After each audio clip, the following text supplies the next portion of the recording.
মানুষের ভালোবাসা পেতে বেশি কিছু দরকার হয় না। হ্যালো এভরিওয়ান, আসসালামু আলাইকুম। দিস ইজ মি পাপড়ি। কি অবস্থা সবার? আশা করি সবাই ভালো আছেন, কিন্তু যে গরম পড়তেছে কেউই ভালো নাই। তাও আলহামদুলিল্লাহ যে যা জায়গা থেকে ভালো আছি আলহামদুলিল্লাহ। আর এই কাজটা করতে পেরে আমার অনেক অনেক অনেক ভালো লাগা কাজ করতেছে আলহামদুলিল্লাহ আলহামদুলিল্লাহ। একা কোনো কিছুই সম্ভব না, তাই আমরা যৌথভাবে একটা উদ্যোগ নিয়েছি। এই তীব্র গরমে তৃষ্ণার্তক সাধারণ মানুষের জন্য কিছু একটা করার উদ্যোগ নিয়েছি আমরা আলহামদুলিল্লাহ।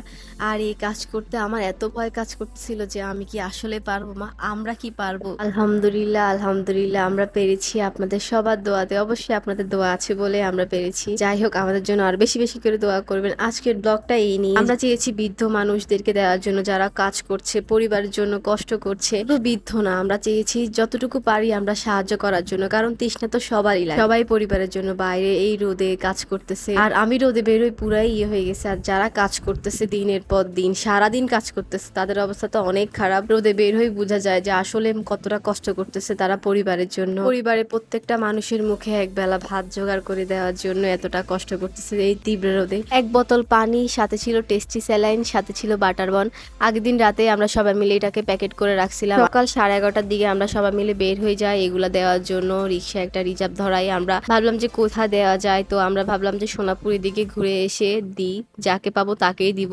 তো সবাইকে দিচ্ছিলাম, খুবই ভালো লাগতেছিল। ফার্স্ট টাইম আমি এরকম কাজ করতেছি, আমার অনেক অনেক অনেক ভালো লাগতেছিল। আর খুবই ভয় লাগছে, বাট এখন খুবই আনন্দ লাগতেছে যে হ্যাঁ আমিও পারছি, আমিও দিতেছি, মানুষকে সাহায্য করতেছি, মানুষের মুখে হাসি ফুটাতে পারছি। আমি কিন্তু মানুষের থেকে দেখে দেখে ইন্সপায়ার হয়েছি। এই কয়দিন আমি টিকটক, ফেসবুক সব জায়গায় দেখতেছি যে মানুষ মানুষকে খুবই হেল্প করতেছে। এই তীব্র রোদে যারা কাজ করতেছে, শরবত দিতেছে, পানি দিতেছে, মানে যে যেভাবে পারতেছে হেল্প করতেছে। তো আমারও খুব ইচ্ছা হইলো যে না, আমি এরকম কোন একটা উদ্যোগ নিব, আমার কাজিন টাজিন সবাইকে মিলে। তো আলহামদুলিল্লাহ আমি পারছি, আমার থেকে তো খুবই ভালো লাগতেছে। আর কিছু কিছু আছে খুবই নেগেটিভ ভাবে নিচ্ছে এই জিনিসটা। আমার মনে হয় যে এটা নেগেটিভ ভাবে নেওয়ার কিছুই নাই। হ্যাঁ, ভিডিও করতেছে, ছবি তুলতেছে, ওদের মনের খুশিতে ছবি তুলতেছে, ওদের শেয়ার করতে ইচ্ছা করতেছে দেখে শেয়ার করতেছে। আমার কথা হচ্ছে মানুষের হেল্প তো হচ্ছে, মানুষ তো উপকার পাচ্ছে, মানুষের উপকার হচ্ছে, মানুষের ক্ষতি তো করতেছে না। বাট কিছু কিছু মানুষ আছে নেগেটিভ থাকবে, এটা এটা নর্মাল ব্যাপার। যে যে হাতের 5টা আঙুল সেম হয় না, আর সবার সেম মেন্টালিটি হয় না। পজিটিভের মধ্যেও নেগেটিভ থাকে, থাকতে হবে, এটাই নিয়ম। ভালো কাজে সবসময় উৎসাহ দিতে চেষ্টা করবেন, তাহলে ওই মানুষটা এই ভালো কাজের জন্য উৎসাহ পেয়ে আরো ভালো কাজ করার চেষ্টা করবে। মানুষ কিন্তু মানুষের থেকেই শিখে, একজনটা দেখে কিন্তু আরেকজন মানুষ করার আগ্রহ জন্মায়।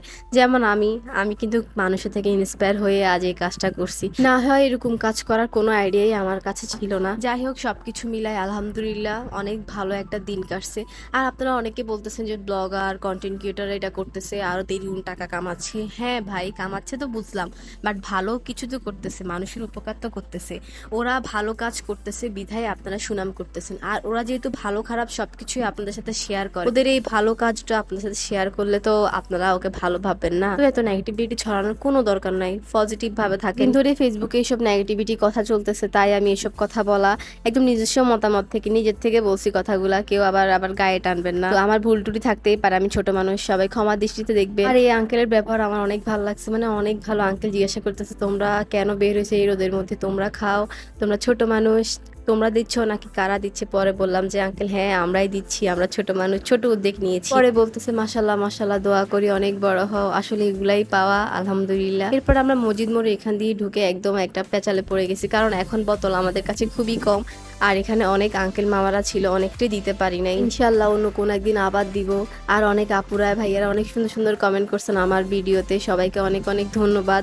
আমার জন্য দোয়া করবেন। কয়েকজন আপুরা ইনবক্স করেছেন যে আমাকেও বলতে, আমিও তোমাকে কিছু হেল্প করতাম। ইনশাল্লাহ যখন নেক্সট বার দিব তখন অবশ্যই আপনাদেরকে জানাবো, আপনাদের সাহায্য নিব। তো বেশি কিছু তো চাই না, এগুলাই চাই আপনারা আমাকে অনেক অনেক ভালোবাসা দিবেন। আর অলরেডি আপনারা আমাকে অনেক অনেক ভালোবাসা দেন, আরো অনেক অনেক ভালোবাসা দিবেন, যেন আপনাদের এসব ভালোবাসার কারণে আমি আরো অনেক ভালো ভালো কাজ করতে পারি, ভালো ভালো কাজ করার আগ্রহ জন্মায়। আমাদের পানির বোতল শেষ, লাস্টে একটা বাটার বন ছিল। আর এই রিক্সা মামা দাঁড়াইছে, এখন বলছি যে মামা এই বাটার বনটা আছে এটা নেন।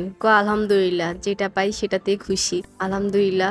আর আমি সকালে কিছু খাই আসি নাই, মানে একদম কিছুই না, পিপাসা লাগছে বাট খাই নাই। তো এখন যেহেতু কাজ শেষ আলহামদুলিল্লাহ, সেজন্য এখন আমরা সবাই মিলে লেবু শরবত খাচ্ছিলাম। যে শান্তি লাগতেছে গলাটা ভিজিয়ে, এরপরে ভাবলাম যে কিছু একটা খাওয়া যাক, আমরা যেহেতু না খাই বের হইছি, দুপুর হয়ে গেছে, তো মাসাবিতে গেলাম যে কিছু একটা খাবো, তো পিজা অর্ডার দিছি, পিজা খাবো কারণ পিজা আমাদের সবার ফেভারিট। খেয়ে বের হয়ে গেলাম আর রিক্সা না পেয়ে অর্ধেক হেঁটে হেঁটে গেছি, আর এত রোদ, হাঁটাও যাচ্ছে না, মানে এত রোদ। একটা রিক্সা পেয়ে সবাই মিলে বাসা চলে যাচ্ছি, বাতাসও গায়ে লাগতেছে না, এত তীব্র রোদ। আমার এই ছোট উদ্যোগের ব্লগ আপনাদের থেকে শেয়ার করে আমার খুবই ভালো লাগতেছে। আপনাদের কেমন লেগেছে অবশ্যই কমেন্ট করে জানাবেন। সবাই ভালো থাকবেন, সুস্থ থাকবেন, সবাইকে আল্লাহ হাফেজ।